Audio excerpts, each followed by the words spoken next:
কোটা আন্দোলন ঘিরে সহিংসতা প্রতিরোধে মাঠে সক্রিয় না থাকায় আওয়ামী লীগ নেতারা দুষছেন একে অপরকে। অভিযোগ, দলের কেন্দ্রীয় নির্দেশনার পরও সহিংসতা প্রতিরোধে মাঠে দেখা যায়নি দলের সিনিয়র নেতাদের অনেককেই। সাবেক ছাত্রলীগের একাংশ ছাড়া সক্রিয় অবস্থায় ছিল না যুবলীগ, স্বেচ্ছাসেবক লীগ, যদিও এটিকে ব্যর্থতা মানতে নারাজ ক্ষমতাসীনরা। এই বিষয়টি নিয়ে আমরা এখন কথা বলবো। আমাদের সাথে চট্টগ্রাম থেকে সরাসরি যুক্ত হচ্ছেন মহানগর আওয়ামী লীগের সহসভাপতি জনাব খোরশেদ আলম সুজন। খোরশেদ আলম সুজন, আপনাকে স্বাগত জানাচ্ছি।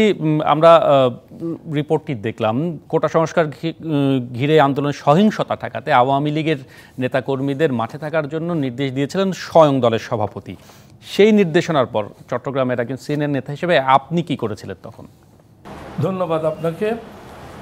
কোটা সংস্কার যে আন্দোলনটা, এটা ছিল ছাত্রদের একটা আন্দোলন। সেই আন্দোলনের সাথে আমাদের সরকারের কোনো বিরোধ ছিল না। সরকারও ঠিক একই জিনিসটা, যে জিনিসটা বৈষম্য বিরোধী কোটা সংস্কার আন্দোলনের কর্মীরা নেতারা বলতেছিলেন, আমাদের সরকারও ঠিক একই জিনিসটায় বিশ্বাস করতেন বলেই সরকার যখন আদেশটা কোর্ট দিল, হাইকোর্ট সেটাকে চ্যালেঞ্জ করেছে প্রথমে সরকারি। এবং যখন আমাদের যখন ওদিকে ছাত্ররা এটা নিয়ে আন্দোলন করছে, আমাদের ছাত্ররা ঠিক একই বিষয় নিয়ে জনগণকে বোঝানোর জন্য রাস্তায় ছিল। তো সুতরাং আমরা সব সময় চেয়েছি যে এই আন্দোলনটা যাতে করে একটা সহিংসতায় রূপ লাভ না করে। কিন্তু দুঃখজনক বিষয় যে আপনারা দেখেছেন যে কোটা সংস্কার যারা পন্থী তারা রাস্তার ব্যারিকেড করেছে, রেল রাস্তা অবরোধ করেছে, পুলিশও কিছু করে নাই, আমরাও কিছু করি নাই। কিন্তু যেদিন 16 স্টেশনে আমাদের যে ছাত্রলীগের মহানগর প্রাক্তন সেক্রেটারি জনাব নুরুল রনি তেইন যখন এখানে গিয়েছিলেন, তিনি একটা বক্তব্য রাখতেই গিয়েছিলেন ওখানে। সেখানে তো ওদের কোনো পূর্ব নির্ধারিত প্রোগ্রাম ছিল না। যখন তারা ওকে আক্রমণ করলে খবর পেয়ে আশেপাশে আমাদের ছেলেদের অবস্থান ছিল, সেখান থেকে তারা দৌড়ে এসছে এবং সেখানে সংঘাত না। কিন্তু জনাব খোরশেদ আলম সুজন, মানে একটা অভিযোগ রয়েছে শুধু চট্টগ্রামে না, চট্টগ্রামের বাইরেও অন্য অনেক বড় শহরে দলের কেন্দ্রীয় সিনিয়র নেতারা সেই সময় এই সহিংসতা ঠেকাতে সেইভাবে তারা ভূমিকা রাখতে পারেননি, রাজপথে থাকতে পারেননি। সেই অভিযোগের প্রেক্ষিতে আপনার কি বক্তব্য?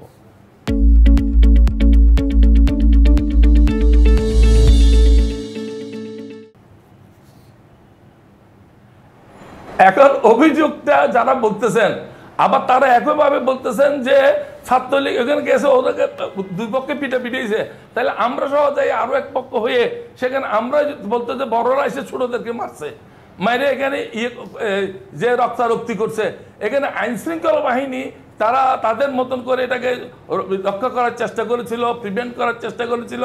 তারা কিছুটা প্রথমে ব্যর্থ হইলে পরে তারা সফল হয়েছে, তারা ওদেরকে ওখান থেকে হটিয়ে দিতে সক্ষম হয়েছে।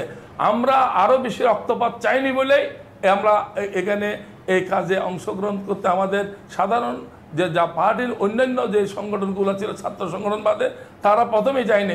যখন দেখছে আমাদের ছেলেরা আক্রান্ত হয়েছে, তখন আমাদের যুবলীগ, স্বেচ্ছাসেবক লীগ, ছাত্রলীগের বিভিন্ন পক্ষ তারা সবাই ওখানে ছুটে গিয়েছে। এবং পরবর্তীতে আপনারা দেখেছেন যে ওই কোটা সংস্কার নামে যারা সন্ত্রাস নৈরাজ্য সৃষ্টি করতো তাদের মুখোশটাই খুলে পড়ে গেল যে তার আসলে কোটা সংস্কারের জন্য নয়, এখানে এসছে একটা সন্ত্রাসমূলক কার্যক্রম। যে সন্ত্রাসমূলক কার্যক্রমের কথা বললেন জনাব খোরশেদ আলম সুজন, সেখানে আওয়ামী লীগের মতো একটি বড় দলের নেতারা, সিনিয়র নেতারা যদি সেখানে আরো সরাসরি অংশ নিতে পারতেন, তাহলে এই সহিংসতা, এই নাশকতা, এই ভাঙচুর সেটি কিংবা প্রাণহানি সেটি আরো কমানো সম্ভব যেত কিনা? সেটা আরো কমানো সম্ভব হতো না, বরঞ্চ সেখানে কজেলিটি আরো বাড়ত, সেখানে আরো বেশি প্রাণ সংহার হতো। কারণ যারা আসছে তারা এখানে প্রাণ নিতে এসেছে, তারা চেয়েছিল যে আমরা বড় ধরনের একটা বাধা সৃষ্টি করে তারা সেখানে আরো বেশি জীবনহানি হতো। আমি মনে করি সংঘাতটা মূল দলের সাথে ছিল না, ছাত্রদের মধ্যে ছিল। আপনারা দেখেছেন তারা সাধারণ মানুষকে কীভাবে মারেছে, মানুষের মোবাইল কেড়ে নিছে, সাধারণ মানুষকে যদি পিটিয়েছে। সেখানে আপনি কি চান যে ছাত্রদের এই মারামারিতে আমরা সহ একসাথে অংশগ্রহণ করার পরে তাহলে বলতে যে এই যে এখন যে সংখ্যাটা 150 হয়েছে, এই সংখ্যাটা 1,500 হইতে পারতো।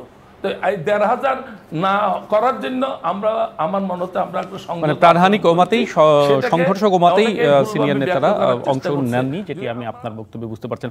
অনেক ধন্যবাদ খোরশেদ আলম সুজন আমাদেরকে সময় দেওয়ার জন্য।